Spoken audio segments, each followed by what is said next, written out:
All right, guys, wherever you got, I'm ready.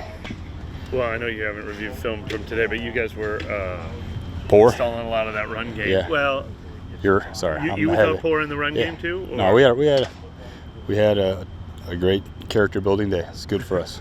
It's good for us as players and coaches. What are the early signs of installing this run scheme and how the O-line is picking it up? I just give all the credit to Rick Dennison and John Benton. Those guys have done a phenomenal job as teachers. Jari Evans, Derek Foster, Clancy Barone, those guys have been awesome teachers, and I think the guys that are taking into what they're saying to them, and again, we're a few practices into it, first couple days of pads here. I like where we're headed, but we'll never be satisfied. We'll just always try to get better. Clint, what have you seen growth-wise from spring to now? I know you guys just got into the pads and kind of into the real football, but what have you seen growth-wise from then to now? Yeah, I was really pleased with when we came back from the summer that guys picked up right where they left off. We didn't have to start from scratch. There was a lot of retention mentally. I think that just says a lot about the character of the guys that Mickey Loomis and Jeff have brought here. That guys that are smart football players. So we need all the smart guys we can get, and we have some here. How long, when you're installing a system like this, what are the steps and when are the steps that you expect to see when you can tell if it's coming together? Well, I think it's stupid to say, but when we line up against Carolina, we want to see where we're at. We want to be at our best in that first game. I think that we're really demanding of these guys, and we expect it to look right the first time. And is it going to be perfect? No, but that's what we expect as coaches, and we're trying to be really detailed as coaches and be hard on the guys. I am pleased with our progress. We're heading in the right direction. How has Derek adapted to the system of the first 6 practices? I can't say enough good things about Carr. From the way he studies, the type of professional he is, he's very coachable. He's hard on himself. He's hard on his teammates. He's got the demeanor you want. And Clint, when you say character building, I guess do you look to see how they respond to adversity or those kinds of things? Yeah, well, every day is adverse here against Coach Allen's defense and Joe Woods. Unbelievable scheme, really physical. Our defense rips the ball out better than anybody. They're forcing turnovers, so we're better just by going against them every day. But when we're watching, you guys do a lot of this play action stuff, it seems to be really married to the run scheme y'all are bringing in. So, how important is that to get your guys to just kind of understand that everything needs to look the same on that? That's critical. That's what we harp on every day in meetings. That's what we're teaching, and I think our guys have done a good job of understanding that, and that's our job as coaches to make it look the same, make them understand what we're trying to do. But it's on our players to go beat man coverage and go get open. So they have to know that it's not all scheme. Okay, you got to go win. So it's a two-way street. Clint, players have talked ad nauseum this offseason about the attention to detail from you and the offensive coaches.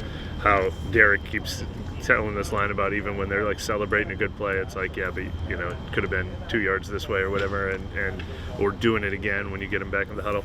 Is that something that's been a part of your philosophy since you started coaching, or did that come along the way from someone or somewhere? It's Rick Dennison, it's John Benton. Those veteran coaches, it starts with them. Okay, and all of us coaches are trying to be hard on our guys, not be satisfied, and it comes from Coach Allen too. Coach Allen is the most detailed coach I know. He's hard on us as coaches, it's for us to be detailed with our players. So that's just the culture that Coach Allen has here. What's your impressions of how Talifuaga's doing a week into camp and really the whole offseason? Yeah, I'm impressed with Tally. The guy is all football. He doesn't say a word. He works hard. He's hard on himself, very similar to the way I described Derek Carr. So I'm pleased with where he's at. He's the kind of guy we want to be the culture that we want to have. And we just got to keep getting him better. And just kind of following up on the play action stuff, you said it's not all scheme there. How are you guys, trying to drill this into the guys with that specifically, where it's hey, you're not just going to magically be open here. You got to. Yeah, I think it's as simple as when the clicker stops, all right, and it's man coverage, who's open, all right. Even though number one in the progression didn't get the ball, you might not have got the ball, it might not have been designed for you, but on the opposite side of the field is your comeback winning, and we're evaluating that as coaches. So that's what we talk about in meetings. After having the amount of time you've had to work with Chris Olave, where are some areas where you see that he can grow in this offense, or already has started to add to his game in this offense? Give Chris a big compliment here, and I hope he keeps working hard after I give it to him. But I've been pleased with his growth. He's really dialed into the details, and Coach Dub is a heck of a coach. It's been really fun working with Coach Dub and seeing how he pushes Chris. And Chris wants to be a great player, and you can tell in the way he practices. Coach, every camp there's always a breakout youngster. Mason Tipton's been getting a lot of press this week. What have you seen from him, and are you surprised how well he's taken it so far? It's how he practiced in the spring, so he's just carrying it on. He's had a good start. He needs to stay humble. He knows that if he wants to play in this league, he's got to go prove that versus the ones, versus the top coverage. I think he's up to the challenge. We just got to keep coaching him. What have you seen from Trevor Penning coming back from the break and then picking it back up these last 6-7 practices? More of the same. From the start, Trevor's been buying into everything we've coached him. We've been really pleased with him. And just up front, there's a lot of great leadership there. It starts with Eric McCoy, and guys follow Eric's lead. And Trevor is off to a good start.